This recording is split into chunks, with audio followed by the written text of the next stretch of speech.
एक गिरोह जो भारत में रहकर पाकिस्तान के साथ ही चीन के लिए काम करता था। वो गिरोह जो चंद पैसों के लालच में देश की सुरक्षा को दांव पर लगाता था।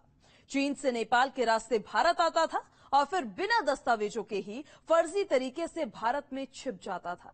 ये एक ऐसा सिंडिकेट है जो चीन के लोगों को भारत में छिपने में मदद कर रहा है। ये किसकी साजिश है जिसके चलते चीन से आए नागरिक भारत में डेरा जमा रहे हैं? क्या ड्रैगन किसी तरह का कोई डर्टी गेम खेल रहा है? चीन की इस साजिश के तार कहां कहां तक जाकर जुड़ते हैं, सब कुछ देखिए इस रिपोर्ट में।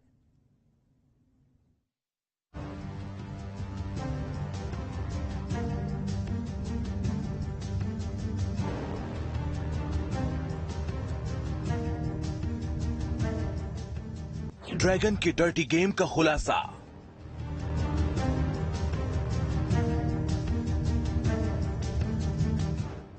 चीन की साजिश का हुआ पर्दाफाश।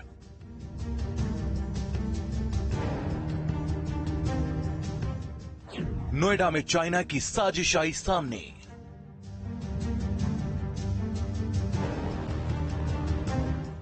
चीन की शैतानी साजिश खुल गई।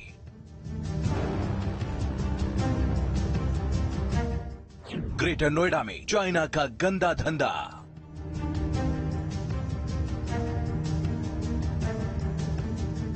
एक आलीशान क्लब की आड़ में चलने वाले चीन के उस काले कारोबार से लगातार नए खुलासे हो रहे हैं। नेपाल बॉर्डर से पकड़े गए चीनी नागरिक ने अपने गुनाहों की सच्चाई से पर्दा उठाया, जिसके बाद अब तक चीन की शैतानी साजिश की परतों को खोलते हुए 6 लोगों को पुलिस ने अपनी गिरफ्त में ले लिया है और गिरफ्त में लिए गए लोगों के साथ जारी पूछताछ के जरिए चीन की साजिश का खुलासा किया जा रहा है।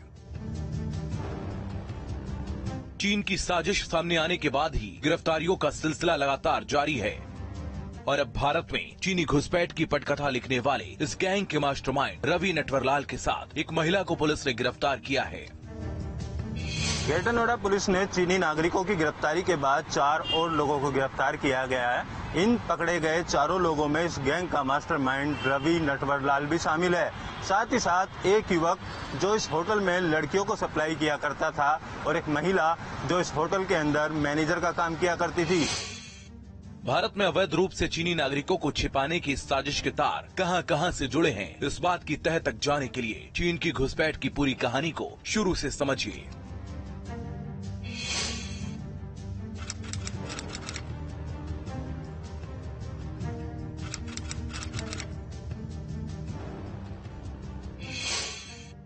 उस रोज बिहार के रास्ते नेपाल जाने की कोशिश कर रहे एक संदिग्ध पर एसएसबी के जवानों की नजर पड़ी।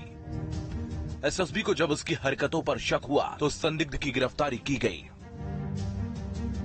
गिरफ्तार हुए दोनों चीनी नागरिकों ने अपना नाम लू लैंग और ह्यू हेलंग बताया, जो ग्रेटर नोएडा के जेपी ग्रीन में अपने चाइनीज दोस्तों के पास ठहरे हुए थे।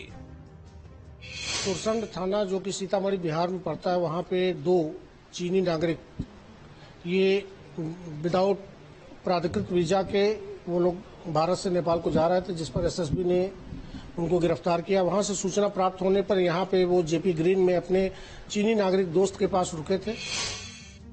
चीन से अवैध रास्ते भारत में आकर रह रहे उन साजिशकर्ताओं ने पूछताछ में अपने सिंडिकेट के राज उगलने शुरू किए, जिसके बाद सामने आया भारत में चोरी छिपे चल रहा चीनी घुसपैठ का वो राज, जिसको जानने के बाद सुरक्षा एजेंसियों के भी कान खड़े हो जाते हैं।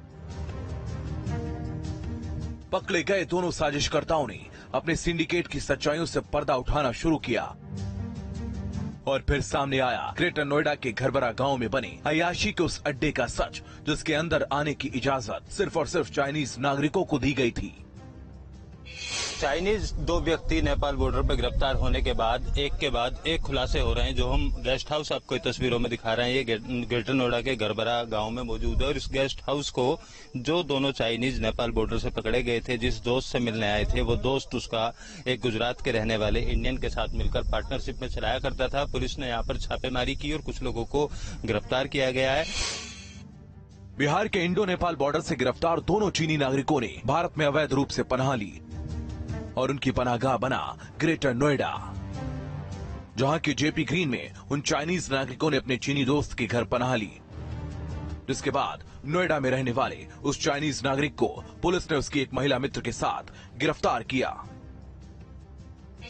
इस चीनी नागरिक जो कि जेपी ग्रीन में रहता था, इसका भी वीजा की अवधि समाप्त हो चुकी थी जून 2020 में, और उस पर उसने जून 2022 लिख करके डॉक्यूमेंट को फोर्ज करके कई फोर्ज डॉक्यूमेंट मिले, जिसके आधार पर वो यहाँ पर रह रहा था। इस आधार पर सुसंगत धाराओं में अभियोग पंजीकृत किया गया। जेपी ग्रीन से पकड़ी गई महिला के साथ गिरफ्तार उस चाइनीज नागरिक के दस्तावेजों में पुलिस को कई तरह की कमियां मिली थी, जिसके बाद पुलिस ने चीन से मामले की छानबीन की। पुलिस की पूछताछ में पकड़े गए चीनी नागरिक ने अपनी अय्याशियों के अड्डे का खुलासा भी किया, जिसके बाद सामने आया ग्रेटर नोएडा के घरबरा गांव में बने एक क्लब का सच। वो क्लब जिसमें 50 से ज्यादा कमरे और पब बने हैं।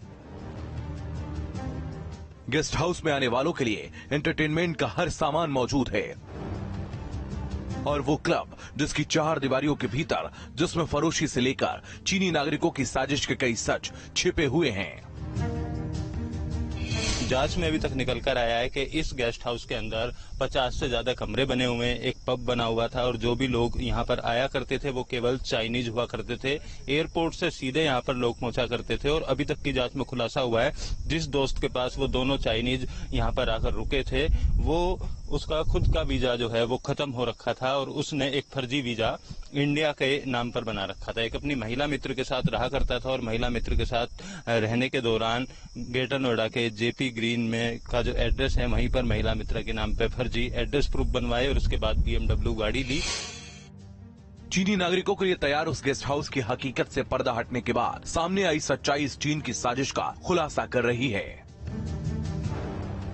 चीन की साजिश में शामिल लोगों में एक सबसे अहम किरदार शामिल है रवि नटवरलाल, जो चीनी नागरिकों को पनाह देने वाले गिरोह का सरगना बताया जा रहा है। और उसकी क्राइम कुंडली खुलने के बाद जो सच सामने आया है वो इस तरह है।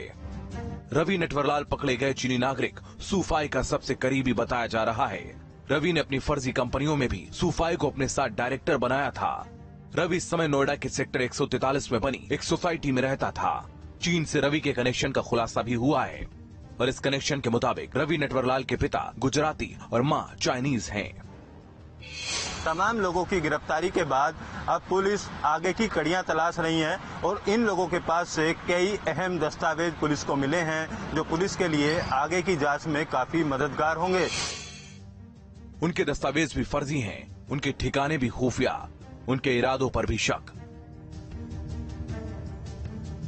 जड़ें फैली हैं गुरुग्राम से लेकर नोएडा तक, तार जुड़े हैं चाइना से।